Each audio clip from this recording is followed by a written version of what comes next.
and welcome to this call. Sorry for the delay. We've had a bit of a technical mishap, but I think we are live as we speak. So apologies if there's a bit of a teething issues. Emily, can you hear me? Everything works okay? I can. It looks like you're still sharing your screen after working out that little tech thing, so you might want to hide that. Okay. So let me pause the share and hopefully everyone can see us. Not sure if they can. I think they probably can. It's going to be a little bit disjointed, but we are live. So can someone let me know if you can see us, boys and girls? I think yeah. I can't see myself on my phone here, but I'm assuming it's live. It is live. It's just showing nothing at the moment.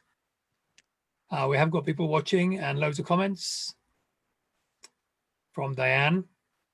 Hello, Diane. And let me just make sure that you're visible too.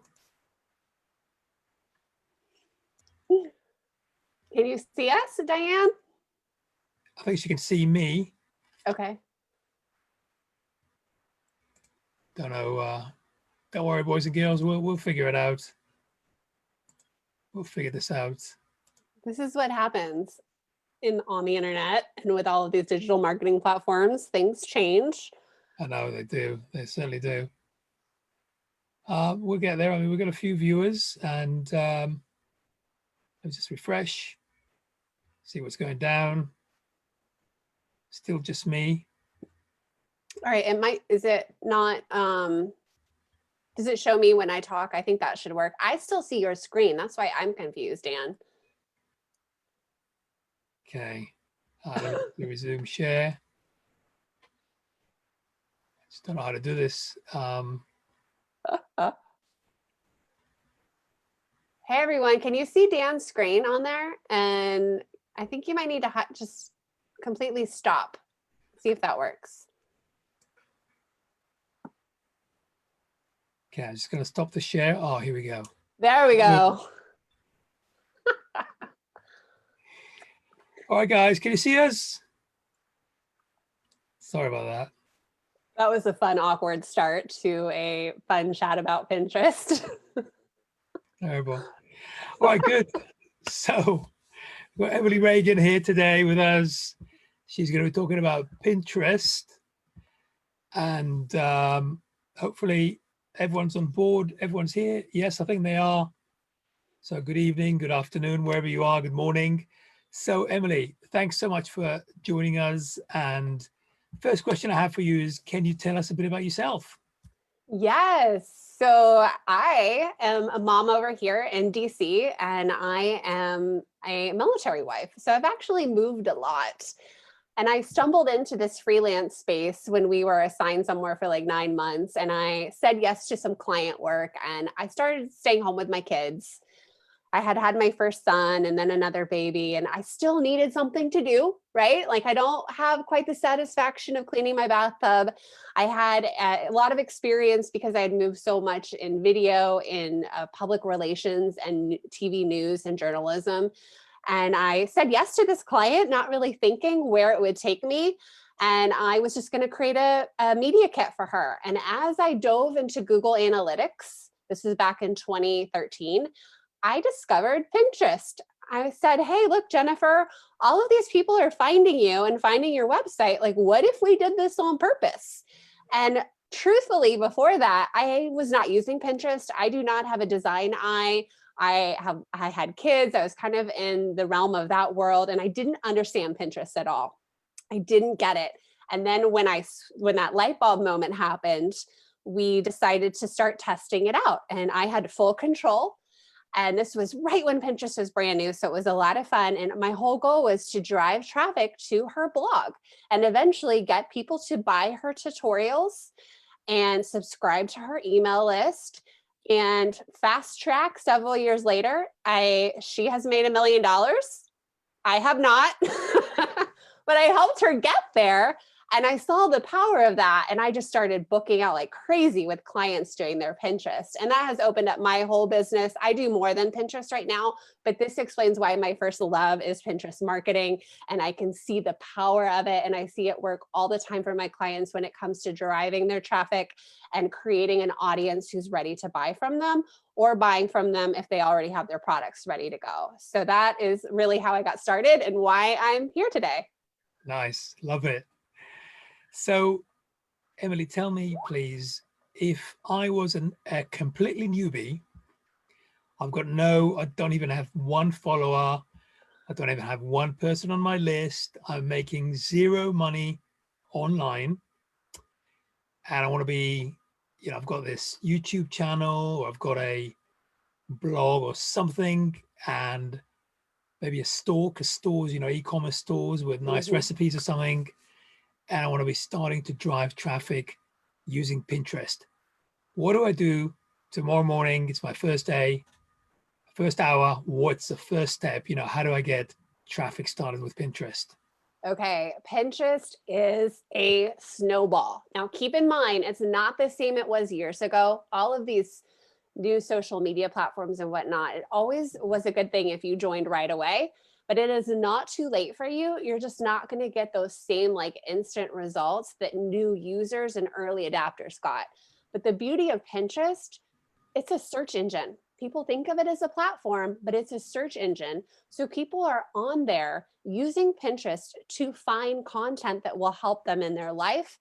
And a huge portion, like 90% of Pinterest users, are using it to make purchase decisions and buy things. So it's a very warm, hot audience. So if you can start showing up there, start sharing your content there, you will get found. And the real beauty of Pinterest too is your content, your pins, the content you're sharing on Pinterest is also found on Google. They play nicely together. So that content you're creating, it might not be going viral right away, or you might not have like a ton of users. But the important thing is if somebody were to log onto the platform and search for that thing, that service you do, or that product you're selling, or that solution you're offering, they could find it. And then they click over to your website, and then they can start their customer journey, right? They start going through that buyer awareness. They start getting familiar with you, and it's up to you to like convert them after that, right? So Pinterest is top of funnel.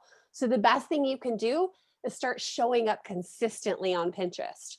All social media platforms are like this. And even though I call Pinterest a search engine, you use it like a social media platform in the sense that if you show up constantly, feed it every day, a little bit of fresh content, it will be happy, just like Instagram, just like Facebook. Okay, so can we break it down into its components for the complete newbie? So Yeah. I get my master profile. There's a master profile. Yeah. And then under that, you get boards, right? Yes. So if I was to do it myself, for me, for which I do, but so it'll be Dan Ashendorf, that'll be my master, and then I'll have different boards. And I can choose the boards to be whatever I want. So I can have it to be, say I'm in the keto, right? So I'm in the, right? So I could be having keto recipes board, and then I could be having maybe, I don't know, maybe high protein diet board, and I could be having slimming boards. I can have as many boards as I want, and then I put in the boards different images, right? Yeah. And all of them could have a link back to whichever URL I want it, unless I take those images from someone else, which I can do, right? So is that the way it works? So I can pin other people's. So if you're starting new, you want to get your profile together and you want to think about keywords in your profile. So using your name could be good, but you might want to add a little more to it. Like what would somebody searching so they would find your account? So if you're like a keto coach, put that in there. So use it as a chance to like personal brand yourself. And then you'll also have a little area, very small, not a lot of characters, to do your bio. You'll want to have a couple keywords in there. And that way people can discover you, because that's part of it, is like growing your audience on Pinterest. And then you're talking about the boards.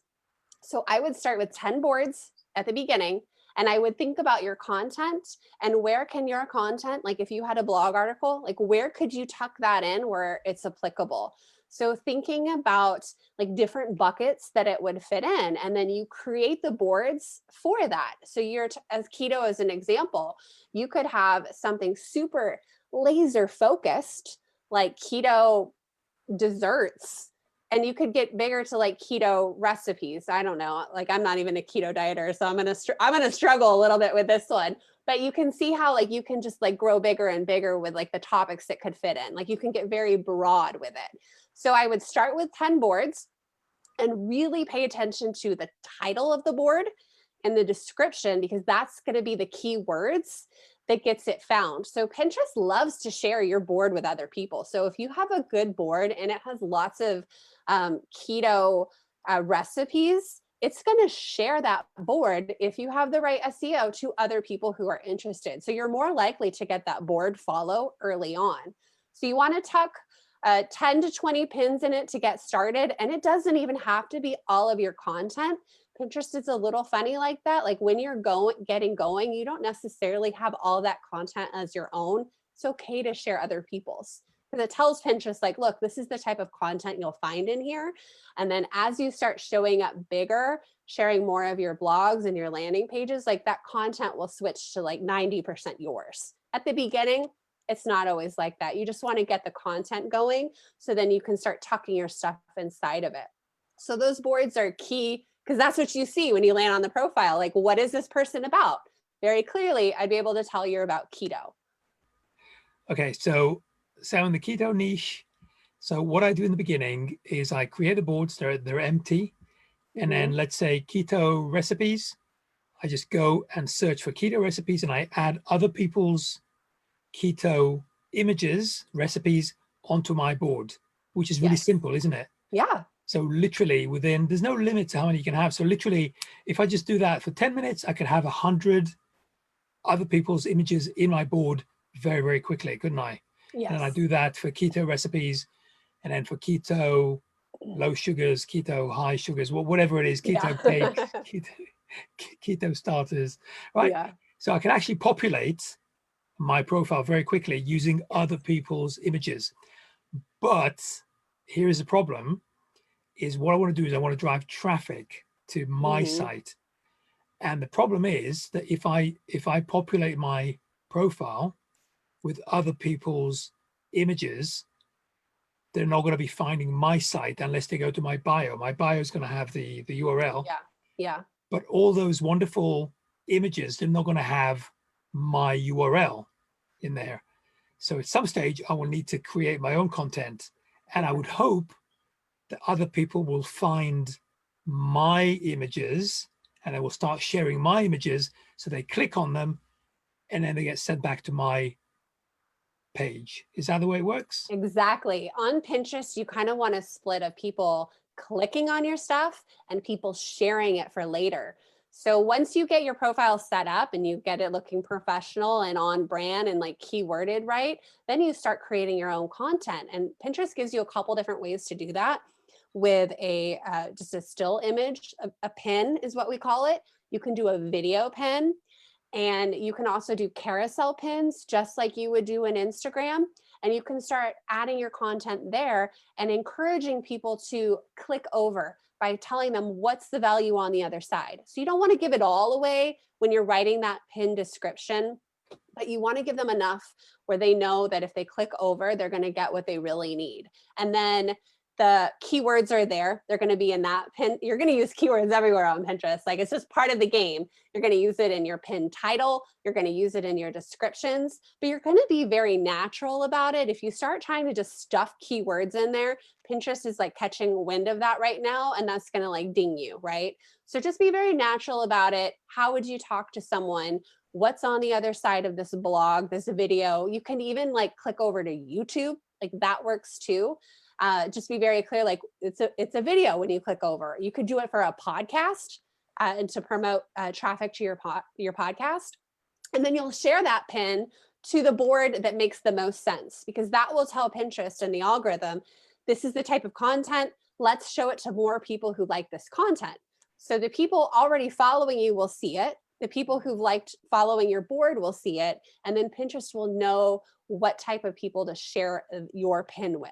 So you can get discovered that way too. So just because you pin it, you could find that in 9 months, like it just starts revving up. More and more people start seeing it. Some people are sharing it because they want to come back to it. Some people will search for it and find it. So it's like primo place for evergreen content. Like Instagram, your stories go away. Like people only see like 10% of the feed. Like it's like gone so quickly. Pinterest is such a good way for like that content to be found like year round. Nice. Okay, I've got loads of questions for you, but Okay. before we do any of this, and apologies everyone, I'm just going to look at my phone because I can't see the questions live on the feed. Okay, so I might be able to, just bear with me. Let's see. Does anyone? No, I'm not even going to try. Does anyone? Does anyone have any questions? We've got 13 comments. Before we continue,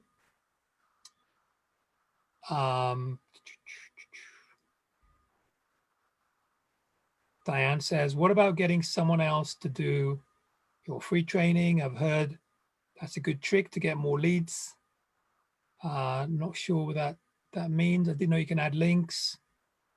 Yes, you can. Okay, I can't really see any specific questions unless I'm missing something. So let me ask. In that case, let me ask you one thing here, Emily. Apologies, guys. If you have another question, please ask it again, okay? Because I can't see it. So I want to ask you about some. Well, first of all, I want to find out, please, Emily, what is the best type of content do you think? Because infographics is really big, isn't it? People love infographics. So leaving aside pinning other people's content, I want to go on to the next stage now, and I want to be found myself. I want to create my own pins. I want to be adding my little URL, which is clickable. By the way, before that is, do I need to have a business account to have my URL clickable still? Is that still the case? No, it'll still be clickable, but I do recommend setting up a business account because you'll get access to those analytics. Right, And okay. you know, that's important. But you can also do something that's kind of like kind of the next thing is verify your account. And then Pinterest will add a little extra coding to your pin so they'll stand out. And it kind of gives you that trust factor, like this is content that's been verified. So that's like, you know, step 2. Yeah. But not as important as just like showing up and sharing. But yes, Okay. definitely, just like you would Instagram, make it a business account. Okay, so how do I break through this kind of wall? I mean, there's a lot of content there. I want to be found. I want to stand out. Yeah. I know every platform has got its own vibe, right? So Pinterest is kind of the vertical ones, isn't it? The vertical content, infographics, videos. I mean, what's a big thing there at the moment? This is where you get to play and have fun, because you get to test and see what works with your people. And I usually create several different types of graphics to see what works. I find that well, first of all, I'm glad you brought up the vibe of Pinterest because it is a pretty platform. People are used to pretty pictures and you stand out that way. But if you can use text overlay, if you can do collages, if you can show processes, if you can do infographics, you show that there's really good content on the other side of that click. So you want to try different things. Like I have found that, a pretty picture of somebody's living room doesn't help my furniture painter client sell her furniture painting tutorial. It might get shared, it might help her grow an audience, but it doesn't get her what she really wants, which is the click by somebody who wants to learn how to paint furniture to buy her tutorial. So think about the content that it's like serving you in your business. And text is very common. There's no like limit on text like we used to have with the Facebook ads. You could do carousels. You can play with carousels and have different images where you click through. And then video right now on Pinterest is hot. It's working so well. And I have a lot of, for my DIY clients, we do a lot of time lapse. If you can show steps, if you can just like give any kind of like value to what that thing is, like a teaching moment, like educational based marketing, that does well on Pinterest. A lot of people aren't using sound on Pinterest. If you think about it, we're usually multitasking, right? Or watching TV and playing. So if you are going to do any kind of talking head video, have it edited, like have some still images in there, but use those subtitles, right? For those of us who don't listen or we watch with the sound off. One huge update with the Pinterest platform has been story pins, which are really easy to do. And Pinterest has never done an update this big before, but they're trying to kind of keep with Instagram here. And they're very similar to Instagram. You can do 20 different cards. You can mix video and still images, and you can really teach somebody. And like, I like to leave them hanging. So they want to like click over to my website or learn more or follow. Like I have a very clear call to action when I do those story pins, but they're better than Instagram because they don't disappear after 24 hours, like they're there.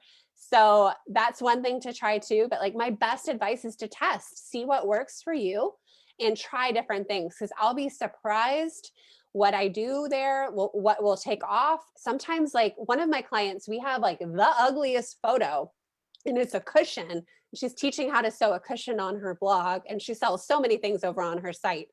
And it's not even staged. Like she has so many gorgeous photos, but like this is her number one pin. And it's like, okay, like sometimes people don't want pretty curated, perfect, completely produced. Sometimes they want like real. And so I read an article very recently with Pinterest talking about making it human. And I think they are making the switch to like social media-esque. So if you can start showing your face or faces of people on your team or people using products, I think that might be something fun to test out. And one thing I want to mention, which is really cool about Pinterest, is you can tag products. So I have some clients who are affiliates, and we can tag to those affiliate programs, except for you cannot do all of them. Like you cannot do Amazon right now, but some, especially like custom built affiliate programs, we can link to like Share Sale, some of those, and you can tag your products in the photo. And since most people are on Pinterest to buy something, this can really help you out. People are doing generally like unbranded searches, so they're like open to you and your brand when they come to Pinterest. You get more real estate if you tag products, because you'll have your long skinny pin and it will show the extra products at the bottom. So that's an opportunity for you to get direct sales, or have somebody click on your pin and go to a checkout page, a landing page, a blog, or something else. So those product tags, I mean, there's like so many features on Pinterest, and you can see how it can like change with what type of business you have and like how you can use it. Right. It's really interesting because a lot of the people watching this are affiliate marketers. So Yep. are we saying that you can have more than one URL inside the pin? So you can have your If homepage or whatever, and then you can have Mhm. just any random. So it could be anything. So it's just a place where you can embed another link. So it doesn't Yeah. have to have like an API or something with Mm-mm. the affiliate marketplace. You could just embed another URL which happens to go to an affiliate link. Yeah, Pinterest makes it so easy. You like put the product there. It will give you some options like how you want to tag that product, and you can even pick the image that goes with it. So you're going to want to test it out to see what it works with. But if you have like an e-commerce shop, if you do your own drop shipping, if you have your own shop, like see if it works with yours. It will, but it's some of those affiliate programs, it can be a little funny, but you'll get to choose like the image for it and make it very clear that this is a shopping pin. Like people are on Pinterest to shop, so it's like perfect. And you can still have your main pin go wherever you want. It just can't go to Amazon. But I have some affiliate marketers who that main pin, it clicks straight to like a gallery of all of the paint products. I do a lot of DIY furniture painters, if you can't tell, but we'll do that, especially if there's like a new product that dropped. we want her pin to come up when somebody's searching this new, I don't know, stencil, and have her get credit for it. You just want to be careful of, affiliate rules, what am I trying to say? Like disclosing when it's an affiliate link, like also be aware. Pinterest and Etsy have been a little bit funny about what you can do and what you can't do. So I don't want to like quote anything wrong here. They kind of play nicely and then they get in a fight. So I'm not sure the the current state with Etsy, but you will see like people promoting their product on Etsy. It just might not like be, I think it can't be an affiliate link, but double check, everyone double check me if you have an Etsy shop. Nice one. Okay. Just bear with me 1 second. Let's see if there's anything else here. So Michael says, can we have more than one account? I think that's possible, isn't it? You can have as many accounts as you want. If you have different businesses, you are going to want different accounts. That's like some general business advice there. Of course, everybody has a different situation, but if they are like separate products, separate brands, like you can have multiple accounts. And Pinterest is pretty cool. It links with Gmail very easily. So it's easy to sign in and out and like switch accounts. Obviously, I work with multiple accounts there, and they're like linked to my Gmail, so I can just sign in and switch around. Okay, good. All right, got a few queries from Diane. She might be a client very, very soon. So Diane, what we're going to do is Emily's going to leave her contact details after we finish the chat, and you can get in touch with her, Facebook ID and everything else. I think that's what I have at the moment. So I've got another question for you. Yeah. Let's talk about some of the tools, some of the automated tools. The big one that springs to mind is Tailwinds, which Yes. I have. I just never have time to use it, but I'm inspired having a chat to you now. So is Tailwinds, it's pretty affordable as well. It's about $10 or something like this a month. They have it's not much. I usually do the annual. That way I commit to my business, and that way I'm all in, and then you get a discount when you pay annual, but it's not much. It's nominal. And you can do the lowest level possible. And the beauty of Tailwind is, yes, it lets you set it and forget it. It lets you schedule your pins to go out. You don't really need it until you have a lot of content. So early on, don't let this stop you. Tailwind is when you've got a lot of content, you want to keep it circulating. But the beauty of Tailwind right now, if you don't have a lot of content, is there's something called tribes. Yes. Tribes. I don't know if they're changed. I feel like they might be changing the name of that. They might be called communities now. Okay. I think they got PC on me.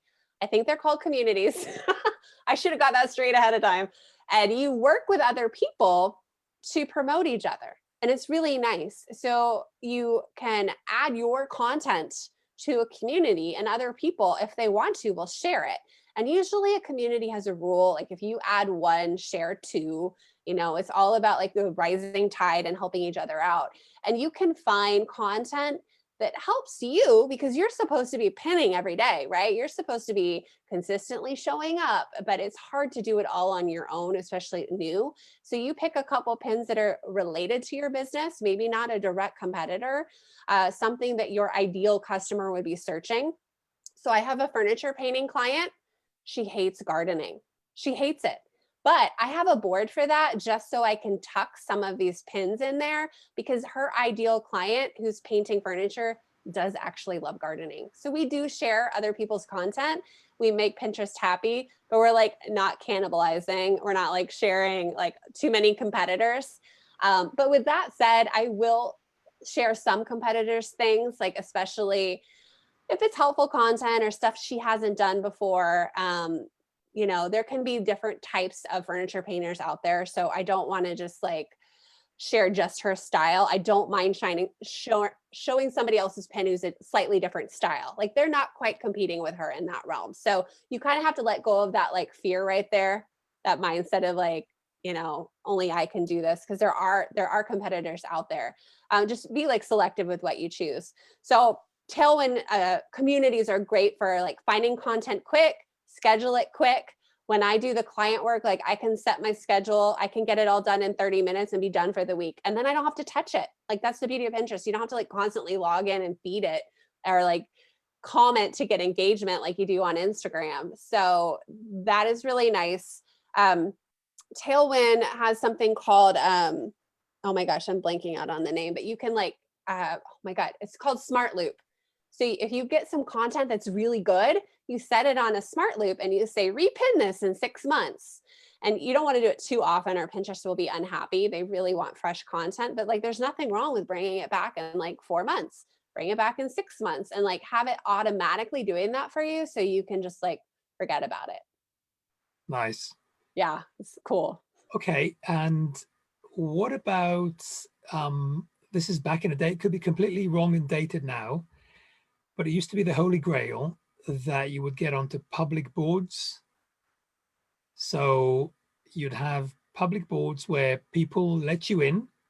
Yeah. So you have these big kind of influencers, they're all really significant in their chosen fields, and they allow you to pin your pins on their boards. And that means you get a ton of free traffic. Is that still going on? Yeah, it's funny you mentioned that because it kind of went away for a while. Pinterest is trying to do something else and it didn't work. And it's back, and we call them group boards. So if you can join boards where people are active, usually somebody hosts it. It's kind of like what Tailwind Communities is doing, but people aren't as good about following the rules and remembering to share. Like people will add their stuff there, but they'll kind of forget to grab content from there. But yeah, that can help you. And one little trick, I love to go on those group boards, especially if my ideal client is there, and like follow some of them. Because Pinterest is good for like a follow per follow space. So if you need to get some followers quickly, don't do more than 100 a day. You'll get in jail. But go in there and add some of those top influencers, add just some regular people, and like start to build some of your following that way. Group boards, just watch out because being a member of a spammy one will actually ding you. So be choosy, be selective, that you're all about quality content, and don't align yourself with the inauthentic brands. There's people out there stealing Pinterest pins and getting flagged and reported. Like don't associate with them. That won't help you. Okay. So you recommend, it's a little bit like Instagram. You recommend to follow people on the understanding and hope that they would follow you back as well. Is that, and then they'll see your content in their feed? Is that the way it Yeah. works? If someone follows you? Yeah. Yeah. Pinterest, it's not like a follower heavy platform anymore like it used to be, but that's a good way to just start going and start seeing, especially if you want to find like content that will help you in your own feed, like follow some of those people, because then you can repin. Because if you're sharing viral content, that's always good. You know, if you can't sit down and create a whole blog and get some pins out, share something else that's viral, because that will help you. You'll get a little bit of that juice like you would on Facebook, right? Yeah. Yeah. Do you Yeah. find that Pinterest is useful for list building? Because that's kind of the holy grail here in this group. We're a bunch of list builders. It's good for that. Yeah, I'm so glad you said that, because that's when I love to do that, because you can create so many different images for that opt-in or lead magnet and test it out and see what works. And yes, I do that all the time. I do that for YouTube channels, to get YouTube channels going. I find that podcasts are a little hard, but if you're very clear that this is a podcast, people don't feel duped, in that description. Like be clear about what they're getting. I think they're used to a lot of like written content, but I've even used Pinterest pins to promote Facebook Live traffic. If you have a really good Facebook Live that delivers content, like you can do that. You can cross promote. It's harder to find that good image. And that's really what stands out in Pinterest is that image. I love to use Canva. It's so easy. You can make real quick templates and just like repeat the process. And you like, that's a little bit harder when it comes to Facebook Lives. Like, when your video's like this way and you need a pin this way, you get creative. I've seen a lot of people get really creative with their pins, where they'll have like, image on top, text overlay in the middle, image on the bottom. But if they only have one image, like they might like zoom in on this one and this one might be a wide shot, and you would like never know that was not the right size image for the pen. Like you can get so creative on it and just test, because you never know what will go viral, what will work and what won't. Nice. Okay, I got a couple of questions here. Michael says, Pinterest, jail. So someone needs to develop a jail-free get jail sorry, get out of jail free card for that. Okay. It's Uh-oh, somebody's in jail. a bit of a business idea for the future. Oh. Diane says, I can tell you how to not to get to Facebook jail. Okay. Diane's she's a kind of a Facebook resident Yeah. expert, all to do with teaser posts and that kind of thing. So thanks for that, Diane. I think that's pretty much it. So unless we have any more questions from everyone, could I just ask you, Emily, if anyone wants to get hold of you, do you still have room for consultancy? I mean, are you booked up, or do you still have any available slots in the diary? Yeah, I'm very limited on my client work right now. I've kind of like tailored a lot of it to actually quiz funnel building, which I haven't even told you about that. But I train virtual assistants though, and I have a course with that. I have a lot of VAs who do Pinterest. So if you reach out to me, I can get you somebody, a freelancer who is doing this type of work, who's been through my training, who can help you. And then I have a website, hireaunicorn.com. If you put in some of the task you need help with in your business, I will be able to find what I call a unicorn, somebody who's familiar with online marketing and doing the techie things and the social media platforms. I'll post your job with my work group. So that's probably realistically what will happen, but I do some consulting and whatnot. And there was a time, Dan, when I had like 10 or 12 Pinterest clients, and I've kind of like progressed out of that. And I like, I don't know, I'm doing quiz funnels right now mainly because it's like I can do it in a day. Yeah, no, I think it's a really good solution. Actually, it's a brilliant idea to have a community of virtual assistants that you have trained. Yeah. I think you're definitely going to get some clients for that. What was the other thing you said? Is it quiz training, or was it quiz? Yes. So, to grow your list, quizzes are really big right now. And I work with another copywriter and I do a lot of the funnel building. So my kids are home from school. Today's one of the days they started hybrid, but it's work that I can do like on those, it works for my lifestyle right now. Like I couldn't really keep up with the hourly clients like during COVID. And so my buddy Linda does copywriting. We do quizzes that are personality quizzes that grow your email list, and they help you segment it.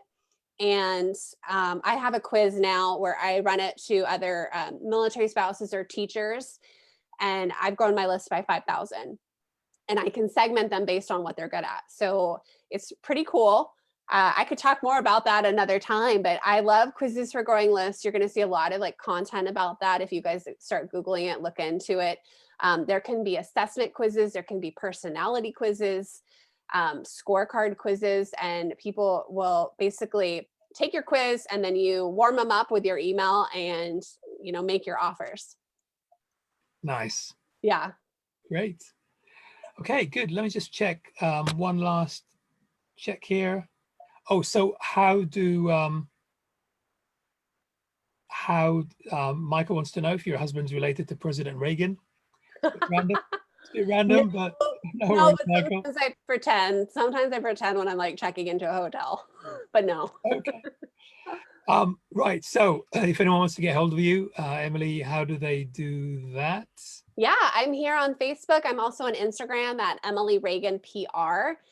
PR was for public relations because Emily Regan was already taken. So Emily Regan PR. And then I have a Facebook group too, where I do trainings, but I focus on like the freelancer, but you can also connect with other virtual assistants over there too. So yeah, just do a little Google search and you'll find me.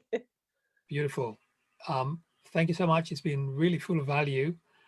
It's absolutely inspired me. I'm one of these guys. So we had a guy about LinkedIn, and then a week later, I've got into LinkedIn, and you've inspired me to go into Pinterest. Good.